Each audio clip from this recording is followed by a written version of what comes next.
नमस्कार, गौराईज फूड रेसिपीमध्ये आपले खूप खूप खूप मनापासून स्वागत. तर आज आपण बनवत आहोत ज्वारीचे पळी पापड. तर त्यासाठी मी हे अर्धा किलो ज्वारी घेतली आहे. ही ज्वारी स्वच्छ धुतली आणि 2 दिवस आणि 2 रात्र असं ही मी पाण्यात ठेवली. त्यानंतर तिसऱ्या दिवशी मी ही काढून कपड्यावर सुकत घातली आहे. दिवसभर मी ही सुकवली. त्यानंतर मिक्सरमध्ये मी हिला बारीक केली आहे. बारीक म्हणजे पूर्ण अशी पावडर होत नाही, थोडीशी रवाळ असं हे मिक्सरला पावडर होते. त्यानंतर मी चाळणीने चाळून घेतले आहेत आणि त्यावरती जो कोंडा येतो आहे तो कोंडा आपल्याला काढून बाजूला ठेवून द्यायचा आहे. आणि खाली जे रवाळ थोडंसं पीठ आलेलं आहे त्या पिठाचा आपण वापर करणार आहोत.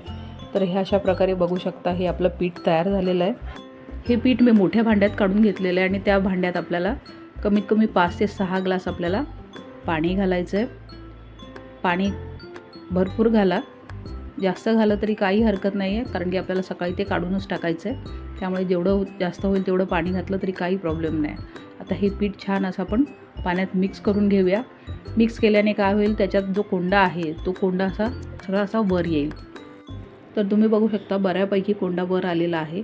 आता हे पीठ आपल्याला असंच रात्रभर ठेवून द्यायचं आहे आणि रात्रभर ठेवल्यामुळे जो आणखीन जे काय त्याच्यामध्ये कोंडा असेल तो सगळा वर येईल. तर आता हे रात्रभर आपण ठेवून दिलं आहे. आता सकाळी बघूया आपण. तर सकाळी तुम्ही बघू शकता हे सगळं पीठ कसं झालेलं आहे. आता पीठ सगळं खाली बसलं आणि वर सगळा कोंडा आलेला आहे आणि वर फेससुद्धा आलेला आहे. आता आपल्याला हळूवारपणे आपल्याला ह्याच्यावरचं जे वरचं पाणी आहे ते हळूहळू असं आपल्याला सगळं काढून घ्यायचं आहे. अजिबात धक्का न देता हलक्या हाताने आपल्याला हे सगळं पाणी काढायचं आहे.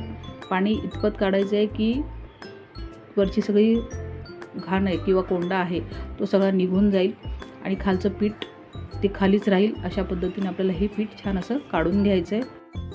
आता जो खाली राहिलेला ज्वारीचा चीक आहे तो आपल्याला एका वाटीने मोजून घ्यायचा आहे. वाटीने म्हणा किंवा टोपाने म्हणा, जसं आपल्याला जमेल तसं.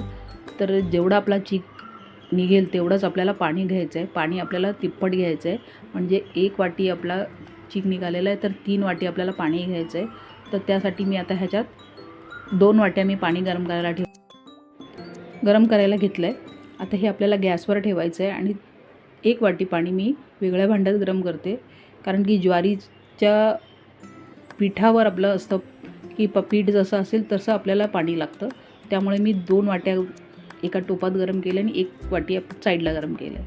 आता ह्याच्यात आपल्याला घालायचं आहे ओवा, चिली फ्लेक्स आणि मीठ. आणि त्यानंतर घालायचं आहे तीळ. ही मी 1.5 चमचा घेतले आणि बाकीचे प्रमाण मी 1 चमचा घेतलेलं आहे. आणि मिठाचं प्रमाण आपल्या चवीप्रमाणे आपण घालायचं आहे. तर हे घातल्यानंतर छान उकळतं आहे पाणी आपलं. ते पाणी उकळलं की त्याच्यात आपण जो चीक आहे केलेला तयार, तो चीक आपल्याला सगळा मिक्स करून त्याच्यात हलक्या हाताने सगळा घालायचा आहे. आणि गॅसची फ्लेम मी ही मीडियम ठेवली आहे, फास्टही नाही आणि स्लोही नाही. आणि पीठ घातल्याबरोबर आपल्याला छान असं मिक्स करायचं आहे. मिक्स नाही केलं तर त्याच्या गुठळ्या होऊ शकतात. म्हणून जोपर्यंत ती पीठ व्यवस्थित असं थिक होत नाही तोपर्यंत ती छान असं मिक्स करत राहायचं आहे.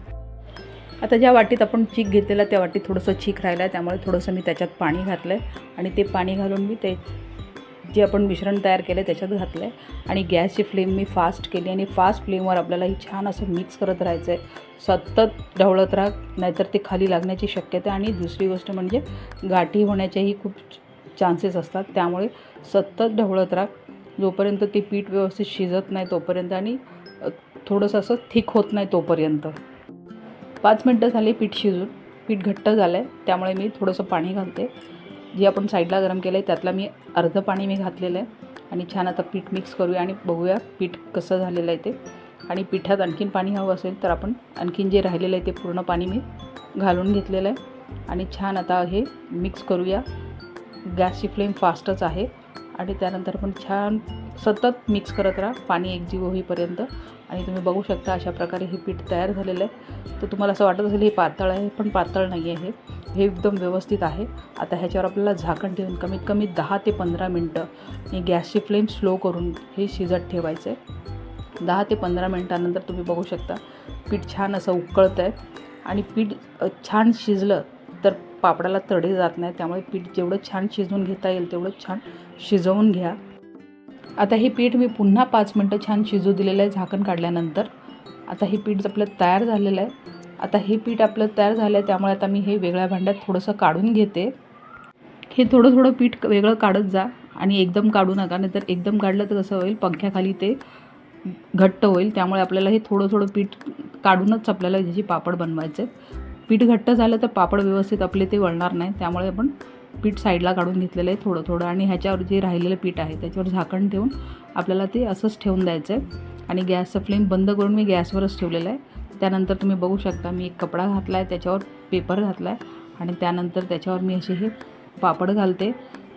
हे पळी पापड असल्यामुळे झटपट तयार होतात. हे पापड तुम्ही तुमच्या आवडीप्रमाणे लहान मोठे बनवू शकता.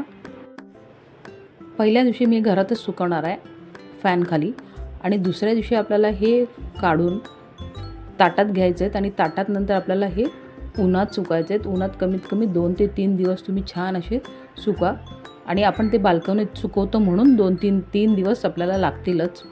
3 दिवस सुकल्यानंतर हे खूप छान असे वर्षभरासाठी पापड आपले तयार होतात. तर तुम्ही बघू शकता अशा प्रकारे मी सर्व पापड घालून घेतलेले आहेत. आज हे आपण फॅनखाली सुकवून घेऊया. हे पापड छान सुकले की हे बघा अशा प्रकारे होतात.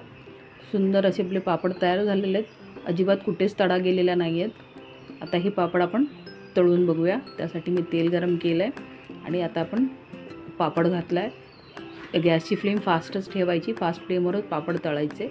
जर कमी ठेवली तर पापड तळले जात नाही, ते कच्चे राहतात. त्यामुळे फास्ट फ्लेमवर आपण हे पापड छान असं तळून घेतलं आहे. तुम्ही बघू शकता छान असे आपले पापड फुललेले आहेत. आता हे काढून घेऊया, आणि मी तुम्हाला आणखीन एक पापड तळून दाखवते. तर हे बघा, जी साईज आहे त्याचा डबल साईज आपला हा पापड तयार होतो, आणि चवीला म्हणाल तर खूप सुंदर असा हा पापड लागतो. हा पापड तुम्ही भाजून खाल्ला तरी खूप छान लागेल. त्यामुळे तुम्ही भाजून खा किंवा तळून खा, कसंही खा, खूप छान असा हा पापड तयार होतो. तर आपले पापड तळून झाले. तुम्हाला माझी आज पापडाची रेसिपी आवडली तर लाईक, शेअर, सबस्क्राईब जरूर करा. वेळात वेळ काढून तुम्ही माझा ही रेसिपीचा व्हिडिओ पाहिल्याबद्दल धन्यवाद. भेटूया एका नवीन रेसिपीसोबत.